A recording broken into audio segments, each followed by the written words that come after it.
Absolutely not. Do you support an Islamist ideology? Absolutely not. Right. What I support... So why do you support Hamas? I support justice in the universe. Do you support Hamas? I support justice in the universe. Do you support Hamas? No.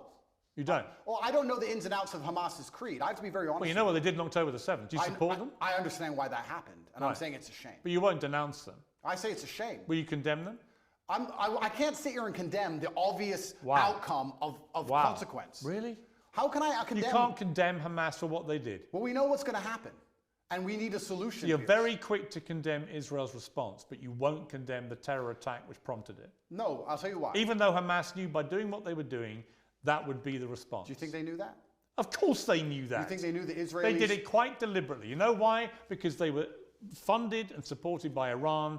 They didn't like the fact that Israel was normalizing relations with a bunch of Arab countries, from the UAE to Bahrain to Morocco, and then coming down the line was going to be Saudi Arabia. That was a threat to the Iran view of what should be happening in that region. Iran are the ones who support and fund and arm Hamas, and they clearly, in my estimation, it hasn't been properly established yet, but clearly Hamas couldn't have done this on their own. They've done it with support from Iran, and they've gone and committed an act of such heinous atrocity that they knew what the response would be, and that means that they sentenced in that moment not just 1,500 people in Israel to death in the most appalling manner possible, but they also sentenced to death thousands and thousands of innocent Palestinians, including many innocent children, because half the population are children, and Hamas knew that was what was going to happen. So my question is, how can anyone think that Hamas is a force for good for the Palestinian people? They are a force I said they're for evil. Unfortunate. No, I didn't say they're a force for good. I said it's a pressure cooker and it's a shame. But you won't even condemn them. Let me ask the question. Do you think if we gave the Palestinian people basic human rights, that Hamas would find it more difficult to recruit new soldiers?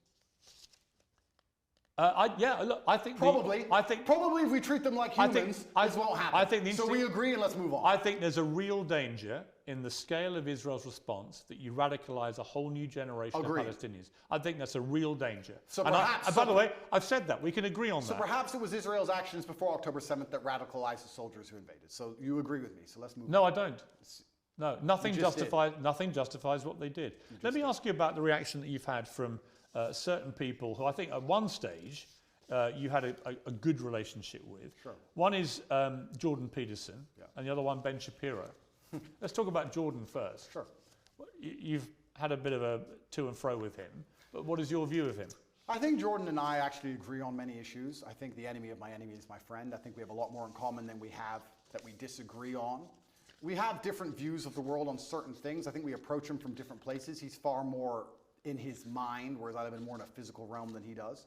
I have nothing against Jordan. I don't dislike him. I do find it, and I must be honest, a bit disingenuous and hypocritical that he speaks mental strength and then ends up addicted to an antidepressant. I don't think he should ever take antidepressants ever. I've been through worse than what he's been through, and I didn't take a single drug. However, I have nothing against the guy. He says very intelligent things, and I'd be interested to argue with him or discuss or debate with him, but I think we'd actually agree on most points, to be honest with you. I don't think he may be unhappy with somehow how I've lived my life and some things I've done, but we've already discussed the fact that I come from the lowest income area of the UK and most people around me were selling drugs, so at least I didn't do that. So I'm not going to allow somebody who's a professor in a university who's had an easy life come along and tell me how people from the streets should survive. You have to find a way out. Let's get rich or die trying. But I have nothing against the guy. I just think that he's been a bit hypocritical, and then, truthfully, the only time I've been genuinely a bit appalled by any of his actions was the tweet he made on Israel-Palestine when he said, "Give them hell." I know that's an easy thing to say, and it's an expression that people use, and they throw it around flippantly. But I think when you actually wish hell upon other human beings, I think it's a disgusting thing to do, because hell is that 15-year-old girl with no legs and her parents were dead. Well, hell and when you see her crying her eyes out, begging to die, that is hell. And I don't think you should genuinely wish hell on anyone, Israel or Palestinian, anyone. I'm a humanist. I don't want anybody to die. Well, when he was wishing hell on an entire population, he did express regret for the way he phrased and that he tweet. should, and because it's disgusting. I've not wished hell on the Israelis. I've not wished hell on the Israeli state. I don't want any Israeli civilian to go through what that 15-year-old Palestinian girl's going through. Not a single one. He said about you, Jordan Peterson, I'm not particularly happy to be grouped with Andrew Tate. I think there are some elements about what he does that are quite reprehensible. I'm sure he has. I don't know everything he says, and he may disagree with some of my point of view. As I said, I have nothing against him. I don't think anything he says is particularly wrong. I think that he's hypocritical because of the antidepressant problem, and I think that the fact he wishes hell on other humans because he gets emotionally involved in a conflict, which within 2 minutes of it sparking off, he's wishing genocide. I think that says a lot about his personality. But overall, when he speaks at length, a lot of the things he says are pretty well thought through and pretty constructive. I have nothing against the guy. Let me turn to Ben Shapiro. He said, let me assure you, as someone who's not pimped women and bragged about it, that morality requires that those who rape women and kidnap women must be eradicated, not negotiated with. He says, on my show, I won't be lectured on morality and toughness like Andrew Tate. His great idea of toughness and morality is pimping women and bragging about it on air, and then trying to quasi-walk it back while simultaneously maintaining many of the same positions and flexing his biceps. Listen, everyone should be able to tweet whatever it is they want. I'm all for an open discourse, even with people who I think are dead wrong on a lot of issues. But Andrew Tate is dead wrong on a lot of these issues. And the particularly ridiculous posturing about being yes, you're very tough when you want people to make peace with terrorists who've just murdered their children, very, very tough. What do you say to that? So Ben is a warmonger.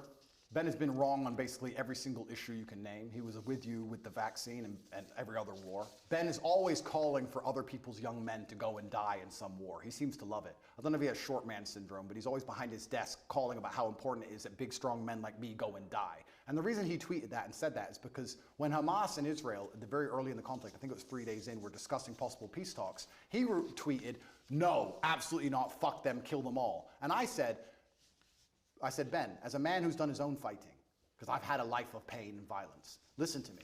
Peace is always worth a conversation. What I said is that we should always be prepared to at least discuss peace. He, because he's a warmonger, said, no, peace is not worth a conversation. You're this, you're that, da-da. Because he's always sitting behind his desk. He must have a booster chair, and he's always running his mouth trying to invoke violence and call for war. And I find it kind of hypocritical because a man who's so small he would die if he was slapped on the street, sitting behind a desk and screaming for other people to be annihilated, I think is kind of